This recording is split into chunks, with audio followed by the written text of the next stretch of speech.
Welcome again to Mission Alive on this Sunday morning. I hope you're having a great weekend. Yesterday I was in Canberra, came back yesterday, so it's good to be back to base in the big city.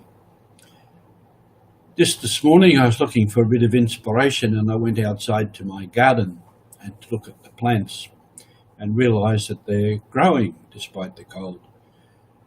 And it gave me a bit of a thought that how the church grows and continues to grow and to change. I want to talk a little bit about, I talked before about some of our bishops. I want to talk a little bit about our current bishops. In Papua New Guinea specifically, that's where I know more and have an interest. Recently, Rabaul had appointed a new bishop, a new archbishop. He is Bishop Rokas Tatamai. He is from Rabaul. He's from the Talai people who are in and around Rabaul. And he becomes then the first Papua New Guinean Archbishop of Rabaul. That is a significant step in the journey of the church. He is also a descendant of Peter Taurot. So there's a connection there. And Peter Taurot, famous story, is a martyr, very faithful to the church. And I read recently too, his father, Peter Taurot's father, was a great supporter and assistant to the early missionaries there. So there's a continuation in the family and then another step in the growth of the local church in Papua New Guinea. Also too, in the Pacific, Bishop Paul Mayer, the Bishop of Kiribati Nauru, as his retirement has finally been accepted.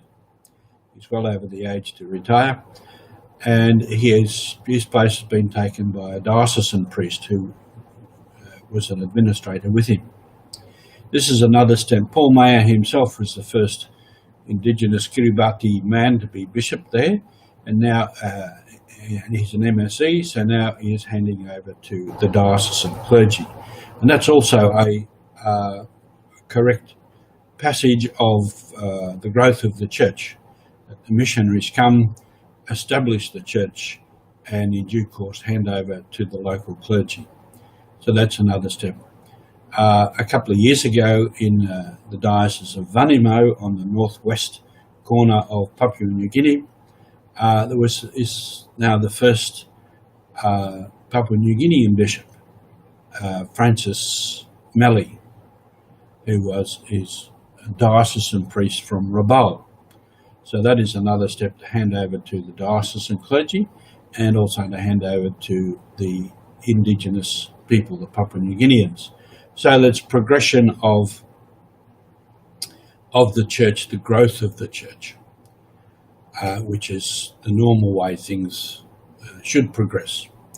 Also in other places, a slightly different way, that some bishops have been made who are not of European or Caucasian descent. Most of the missionaries have been from Europe, America, Australia, traditionally from Caucasian descent. There is now what I used to often call sort of the second wave of missionaries who are Asian. We have in different places in Papua New Guinea missionaries from Indonesia, Philippines, India, South America, and other places which originally they were mission countries. Now they are going on mission to other countries. And this is a very normal and a very healthy sign of the church. So in lay, Bishop Rosario is an Indian, and in Kerama, Bishop Baquere, Peter Baquere, is Philippines. So the church progresses in these ways, and that is normal in the growth of the church and establishing new churches, young churches. These young churches grow, they have their own vocations, they establish themselves in terms of training personnel, in finances, in governing the diocese, finding their own way, perhaps doing things differently to their predecessors, but it grows, it continues to grow. And that is a very healthy sign. And in that too, we look to the very humanness of the church and the humanness of these people that take over. They'll do it their way. Sometimes there'll be mistakes, but the church will go on. The church will survive. The church will prosper.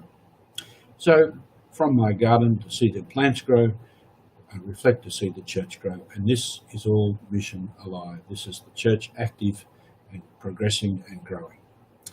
Thank you. We'll see you again.